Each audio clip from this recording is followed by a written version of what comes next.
Assalamualaikum warahmatullahi wabarakatuh. Selamat datang teman-teman di perkuliahan gizi kuliner. Untuk topik kali ini masih pertemuan pertama pada materi pertama. Saya share screen dulu. Untuk pokok materinya yang akan kita bahas yaitu produksi, distribusi, dan pemasaran pangan. Dan di dalam materi ini ada beberapa subtema, yaitu sebelum kita ke subtema, ini teman-teman yang perlu ketahui yaitu CPL yang harus dicapai setiap mahasiswa setelah mengambil mata kuliah gizi kuliner. Di sini ada 4 CPL yang nantinya akan ada kaitannya dengan penyelenggaraan makanan institusi. Dari CPL kita turunkan menjadi CPMK. CPMK-nya ada 2 pada perkuliahan ini. Di sini kita masih pada CPMK 1, yaitu tentang mampu menerapkan ilmu pangan. Kemudian sub CPMK-nya ada 1, yaitu mahasiswa mampu mengorganisir dan mempraktekkan produksi, distribusi, pemasaran pangan.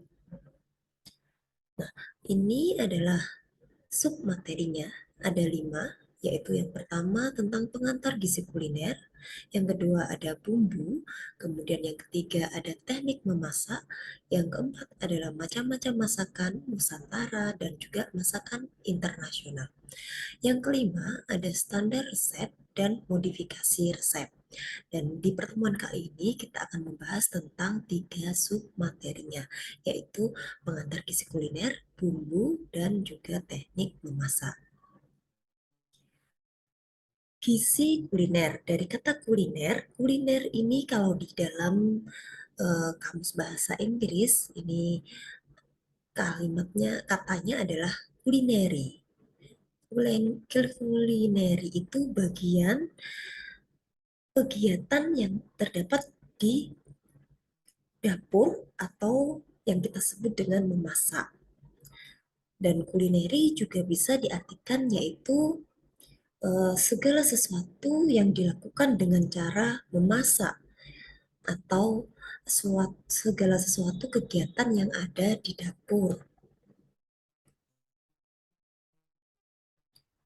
Nah, jadi kalau menurut Tarwojo ini mengartikan bahwa gizi kuliner itu merupakan perpaduan dari berbagai ilmu pengetahuan, yaitu ilmu bahan pangan, teknologi pengolahan makanan, kemudian seni dalam menyajikan makanan, dan menghasilkan sesuatu dalam bentuk produk, yaitu makanan yang dapat dinilai berdasarkan rasanya, yaitu kelezatannya, dan juga bisa berupa kandungannya yang mengandung berbagai macam nutrisi, sehingga bisa membuat orang sehat. Dan ada juga makanan itu hanya dengan nilai dapat membuat menarik seseorang dari segi penampilannya, sehingga dapat menggugah selera makanan. Kuliner sendiri di situ terdapat berbagai kegiatan, salah satunya yaitu mengolah bahan makanan, sehingga bahan makanan itu bisa menjadi lebih menarik, mengubah menjadi rasanya lezat, kemudian juga mengandung zat gizi yang dibutuhkan orang yang mengkonsumsinya, dan juga dari segi tampilannya yang menarik dengan garnisnya atau dengan cara plating, kemudian untuk penggunaan peralatan penyajiannya, dan juga menariknya itu dari segi budget. Jadi konsumen membelinya sesuai dengan kemampuannya. Lalu ilmu bahan makanan. Nah, ini berbagai ilmu yang berkaitan dengan gizi kuliner, yaitu ilmu bahan makanan, ada ilmu gizi di situ, kemudian ada ilmu higien dan sanitasi, yaitu untuk menjamin mutu serta kualitas keamanan makanannya. Kemudian pengetahuan tentang resep makanan, dari bahan makanan itu kita bisa menyatukan berbagai macam bahan makanan dan juga bumbu sehingga menjadi resep masakan dengan cara eh, melakukan kreasi teknik pengolahan, kemudian pengetahuan tentang peralatan, sampai dengan melakukan penyajiannya, melakukan plating seperti apa, serta juga membuat perencanaan biaya yang dibutuhkan agar menghasilkan produk makanan itu, baik biaya untuk membelanjakan bahan makanan maupun untuk tenaga kerjanya. Nah, sehingga di sini kita bisa menyimpulkan bahwa gizi kuliner itu kita harus tahu beberapa hal secara efisiensi waktunya, kemudian nilai gizinya yang dipertahankan, teknik pengolahan yang digunakan itu apa yang pas untuk mempertahankan nilai gizi dan juga sesuai dengan kemampuan pengolahnya, yaitu budgetnya. Lalu alami. Nah, di sini tidak menggunakan bahan-bahan yang berbahaya atau lebih mengutamakan bahan alami, bahan natural dari tumbuh-tumbuhan, hewan. Kemudian menjaga kebersihan. Nah, ini dari higien dan sanitasi kita tahu bagaimana untuk menjaga keamanan makanannya dari peralatan, dari penjamah makanan yaitu tenaga dapur, kemudian chef, dan juga sampai dengan tenaga distribusi menggunakan alat perlindungan diri sehingga tidak mencemari makanan yang akan disajikan. Kemudian makanan yang sudah diolah di packaging sedemikian rupa sehingga aman untuk dikonsumsi dan juga memperhatikan efisiensi waktu untuk disajikan kepada konsumen. Apakah waktu disajikan itu tidak menimbulkan bahaya bagi konsumen. Kemudian hal yang harus diperhatikan tentang pengetahuan bahan makanan, yaitu secara fisik bahan makanan itu tidak membusuk. Kemudian secara kimiawi mengandung zat gizi atau nutrisi yang dibutuhkan oleh konsumen, atau mengetahui kandungan makanan itu setelah dilakukan perpaduan antar bahan makanan sehingga tidak mengalami kekurangan atau kelebihan. Jadi kita bisa menghitung kebutuhan gizi dari konsumen dan disesuaikan dengan bahan makanan yang akan digunakan. Lalu pengetahuan dapur dan teknik memasak. Nah, ini di sini pengetahuan dapur itu meliputi manajemen dari dapur atau tenaga dapurnya, tenaga yang terlibat dari administrasi, kemudian pelaksana, kemudian juga pendistribusinya, ataupun uh, juga pada saat pemesanan. Jadi pemesanan itu pun akan melibatkan orang luar atau pihak luar. Nah, di sini sudah melakukan perencanaan dengan baik. Kemudian pada saat melakukan pengolahan, kita sudah menentukan teknik memasak apa yang sesuai dengan produk yang akan dipesan atau akan diolah gitu ya. Kemudian kreativitas, selera dan indera perasa. Kreativitas ini berkaitan dengan cara pengolahan dan juga perpaduan antar bahan makanan dan juga bumbu yang akan digunakan serta sampai dengan penyajiannya. Kemudian selera. Nah, kita mengetahui selera konsumen atau yang menjadi sasaran itu siapa, bagaimana peminatannya, apa yang sedang diminati atau disukai oleh konsumen, sehingga produk yang dibuat tidak menjadi sia-sia. Kemudian indera perasa. Nah, ini sebelum disajikan tentunya harus diuji coba terlebih dahulu.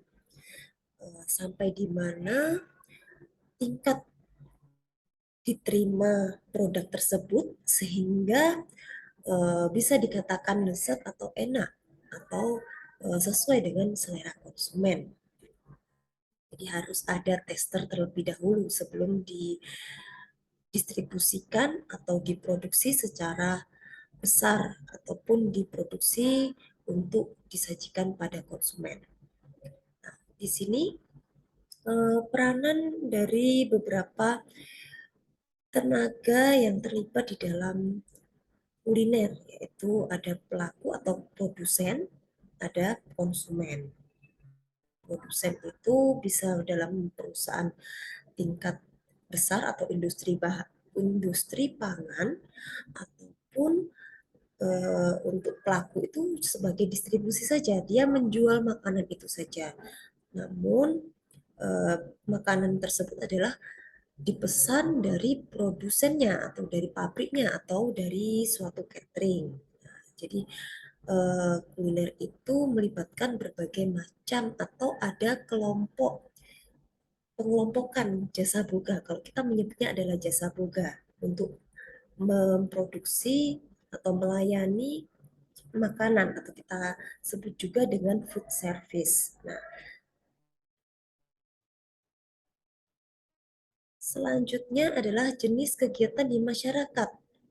Untuk memproduksi makanan ada beberapa macam, yaitu rumah tangga, kemudian warung, restoran, rumah sakit, hotel, catering, kemudian asrama, kemudian pondok atau kantin, kantin sekolah. Nah, untuk skala kecil, yang terkecil adalah rumah tangga. Walaupun di lingkup rumah tangga itu eh, konsumennya juga tidak mengeluarkan biaya, bahkan malah di sini produsennya konsumen itu juga terlibat sebagai produsen. Nah, ini di sini terdapat kegiatan pengadaan makanan sehingga bisa kita sebut sebagai penyelenggaraan makanan. Kemudian warung. Nah, ini masih tingkat jenis tradisional. Kemudian restoran. Restoran terlibat berbagai macam. Nah, di sini sudah banyak berbagai macam tenaga kerja yang dibutuhkan, baik secara administratif, kemudian pada persiapan, pengolahan, dan juga pendistribusian. Kemudian rumah sakit. Nah, rumah sakit ini juga tidak hanya melibatkan bagian pengolah penyelenggara makanan, tapi di sini juga ada tenaga kesehatan lain. Kemudian juga bertanggung jawab. Jadi pihak penyelenggara makanan itu bertanggung jawab pada direktur rumah sakit sebagai pimpinan. Jadi nanti ada pelaporannya tersendiri. Kemudian hotel, catering, asrama ini juga sama penyelenggara makanan. Nah, nanti ada pengelompokan berbagai jenis jasa boga. Kita lanjutkan ya. Ini untuk komponen yang terdapat di dalam penyelenggaraan makanan di rumah tangga, di perusahaan, kemudian di rumah sakit, di catering, dan ini macam-macam jasa boga. Jasa boga komersil maksudnya adalah jasa boga yang memproduksi makanan untuk dijual dan diambil keuntungan. Golongan 1, A1, ini jasa boga yang dia sudah memiliki tempat produksi namun dalam skala kecil, dan kita bisa contohkan selain ini untuk kedai yang bisa berjalan ya, kita bisa contohkan juga dalam bentuk warung. Kemudian golongan A2 yaitu jumlah konsumen lebih banyak, misalnya seperti alat transportasi, kereta api, kemudian bisa juga pondok ataupun asrama. Nah, ini untuk skala golongan B, yaitu untuk skala besar. Bisa jadi catering untuk perusahaan, kemudian juga bisa untuk alat transportasi yang lebih besar lagi, yaitu untuk pesawat. Sehingga di sini tenaga kerjanya lebih kompleks. Chef sendiri, kemudian tenaga penyimpanan sendiri, untuk tenaga pemesanan juga di koordinir sendiri. Ada lebih kompleks lagi pembagian job desk-nya dan juga jumlah konsumen yang dilayani. Nah, jadi gizi kuliner itu merupakan hasil dari budaya. Di situ kita bisa mengenal berbagai bahan makanan, kemudian diolah dari berbagai wilayah menggunakan bumbu atau rempah-rempah yang berbeda-beda. Kemudian secara global di situ dikenalkan pada khalayak umum dan dikenal oleh berbagai macam penjuru masyarakat sehingga adalah menjadilah wisata kuliner, yaitu dengan berbagai macam makanan kemudian disajikan makanan yang berbeda daerah sehingga dengan selera konsumen yang berbeda-beda bisa menikmati macam-macam masakan itu di dalam bentuk wisata kuliner. Selanjutnya perkembangan kuliner kita lewati saja ya, karena ini dalam bentuk sejarah nanti bisa dipelajari. Nah, untuk kuliner sendiri di sini melibatkan kita memiliki pandangan yaitu memasak tapi untuk sehat. Kemudian terbentuklah pelayanan makanan. Sehingga dibutuhkan ketika dilakukan pelayanan makanan atau memproduksi makanan, kita juga membutuhkan berbagai macam teknologi. Nah, untuk saat ini teknologinya sudah berkembang sampai ke arah teknologi digital, sehingga pemesanannya pun bisa melalui digital. Kita beralih pada bumbu. Bumbu bumbu masakan di sini ada pengelompokannya, kemudian komposisi dan nilai gizi berbagai bumbu ini nanti bisa dilihat pada DKBM. Ya, kemudian teknik pemilihan bumbu, teknik penyimpanan bumbu, dan teknik pengolahan bumbu. Untuk bumbu sendiri di sini peranannya adalah sebagai peningkatan rasa, yaitu memberikan aroma, kemudian memberikan rasa, ada pun bumbu makanan yang alami dan juga bumbu makanan yang buatan. Nah, kalau di tempat kita yaitu di Nusantara ini bumbunya selain garam dan gula juga menggunakan rempah-rempah. Rempah-rempahnya melimpah ya. Jadi kalau bumbu itu nanti kita mengenalnya bawang putih, bawang merah, bombay. Nah, di sini di Nusantara juga terdapat berbagai macam rempah-rempah, yaitu tanaman berupa rimpang-rimpangan yang juga memberikan aroma makanan dan juga bermanfaat secara herbal. Nah, ini pengelompokan bumbu. Bumbu hewani ada ebi, udang kecil, kemudian terasi dari ikan-ikan, kaldu ayam ataupun kaldu sapi. Lalu bumbu dari tumbuhan ini macam-macam bagian tumbuhan, bisa dari buahnya, dari bunganya, kemudian dari biji, akar dan umbi, jamur, kulit dari tumbuhan, misalnya jeruk dan kayu manis. Kalau bunga itu seperti menggunakan ini yang dari bagian apa nanti dicari ya untuk bunganya. Bunganya berbentuk kering, kemudian di situ juga menambah. Misalnya ditambahkan pada bumbu-bumbu untuk bersantan dan juga memberikan aroma yang kuat. Kemudian bumbu buatan, nah ini misalnya gula, garam, cuka, baking powder. Untuk bumbu segar ini bisa diambil dari kelapa, keluak, kemudian bumbu kering. Di sini ada adas, angka, peka. Nah, peka itu juga termasuk dari bagian bunga, kemudian cabai puyang, kayu manis. Nah, ini macam-macam makanan yang ada di Nusantara. Jadi kita kalau mengenal makanan berkuah itu biasanya soto, ya ada soto Lamongan, soto Betawi, soto Solo, kemudian ada soto Madura, dan masih banyak lagi soto yang ada di wilayah Nusantara.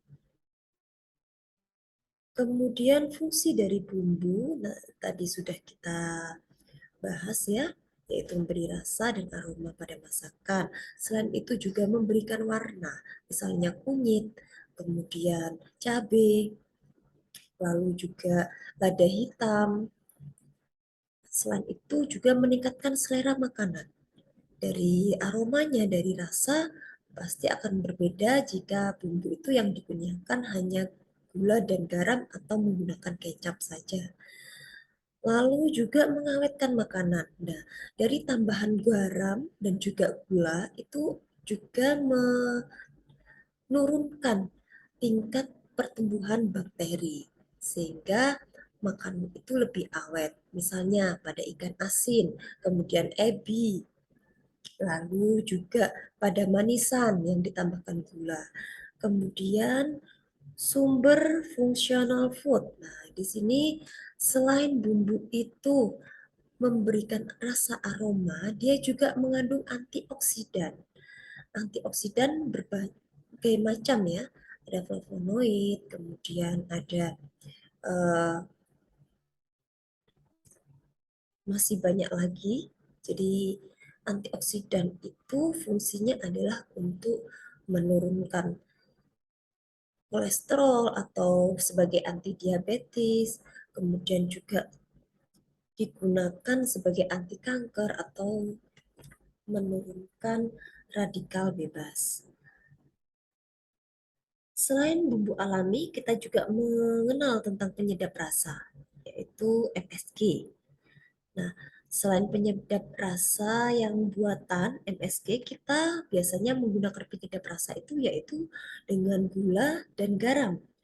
Gula sendiri ada macam-macam, ada gula pasir, ada gula aren, kemudian juga kaldu, juga menambahkan mentega, butter, itu juga sebagai penyedap rasa. Nah, ini batasan penggunaan gula atau konsumsi pada setiap orang itu batasannya adalah 4 sendok makan.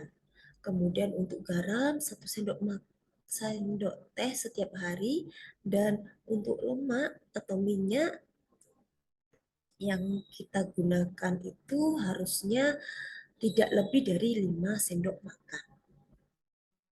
Sehingga total kebutuhan energi itu yang diambil dari gula harian harusnya 10%-nya.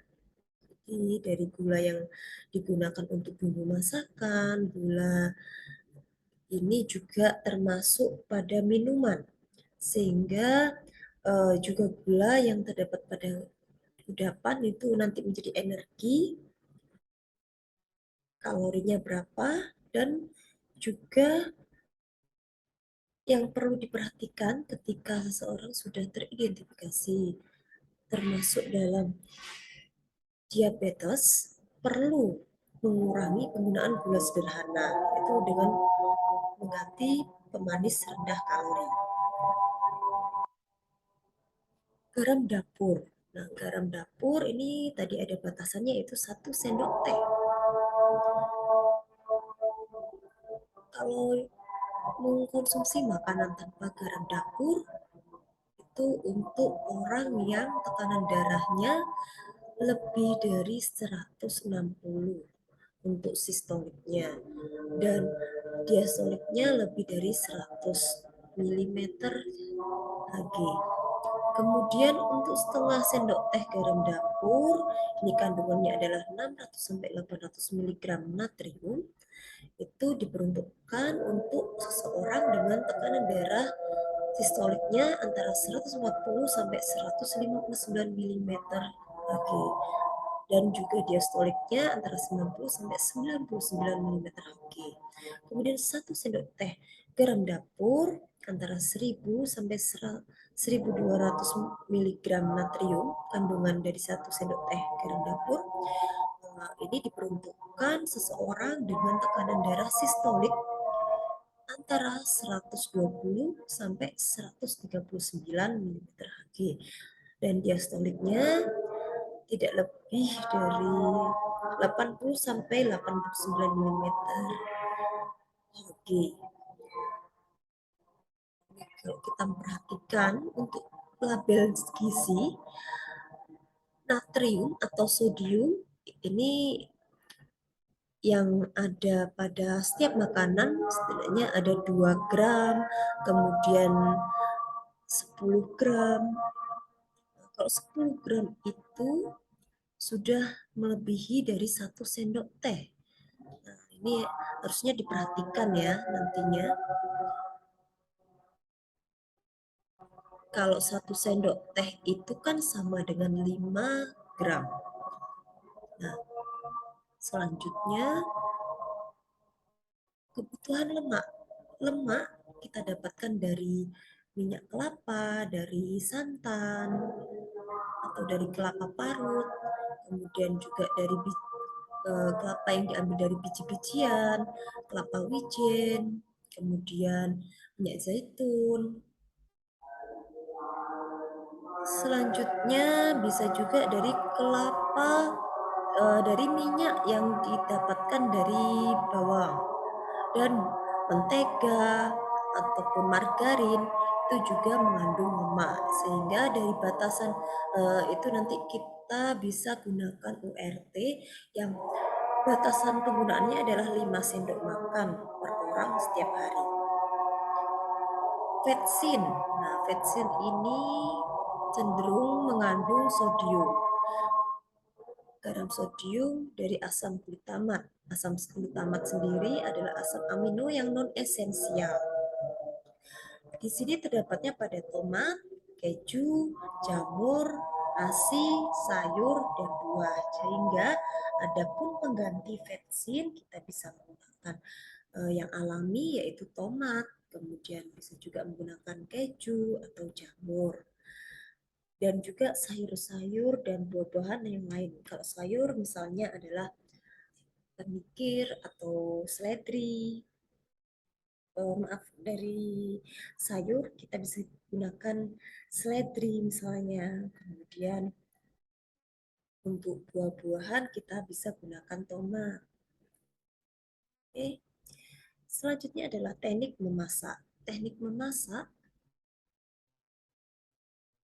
teknik pengolahan, yaitu di sini kita akan mengenal berbagai macam, yaitu dikelompokkan menjadi 2, moist head dan dry head. Moist head ada blanching, yaitu memasukkan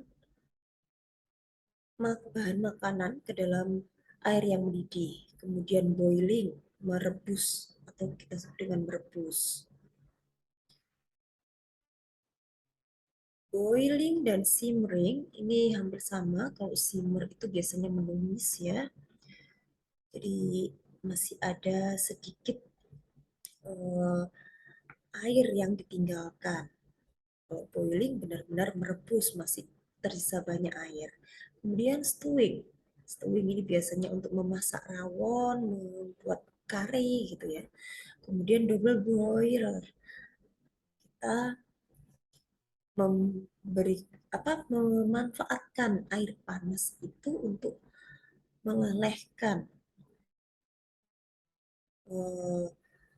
menggunakan coklat, keju, ya, digunakan untuk melelehkan. Lalu poaching. Poaching ini memasukkan bahan makanan pada air panas bersama dengan blanching, kemudian braising menggunakan minyak.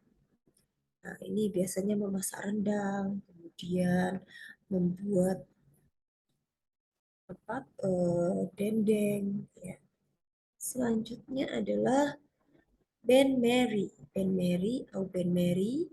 Nah, ini teknik yang digunakan untuk melelehkan coklat, melelehkan mentega biasanya. Lalu stewing, steaming ya, atau mengukus. Dan ini macam-macam makanan dengan sudah melalui teknik pengolahan. Kita lanjutkan dry head. Nah, dry head itu ada grilling, jadi memanggang, misalnya bisa steak, kemudian deep frying atau menggoreng dengan minyak yang banyak. Biasanya menggoreng kentang, menggoreng ayam, ya. Lalu juga grilling dengan ini membuat sate. Nah, ini roasting, yaitu membuat ayam panggang, kemudian baking. Nah, ini macam-macam olahannya. Lalu shallow frying, yaitu kita menumis bumbu dengan minyak yang sangat sedikit. Lalu ada lasagna dengan cara baking. Nah, ini flame atau mengolah masakan dengan cara api yang ada di atas panci atau wajan. Nah, ini biasanya memanfaatkan alkohol, kemudian diberikan panas yang sangat tinggi sampai bahan makanan itu menjadi kering. Nah, berikut untuk materi hari ini cukup sekian. Saya akhiri. Terima kasih. Sampai ketemu lagi di materi minggu depan. Wassalamualaikum warahmatullahi wabarakatuh.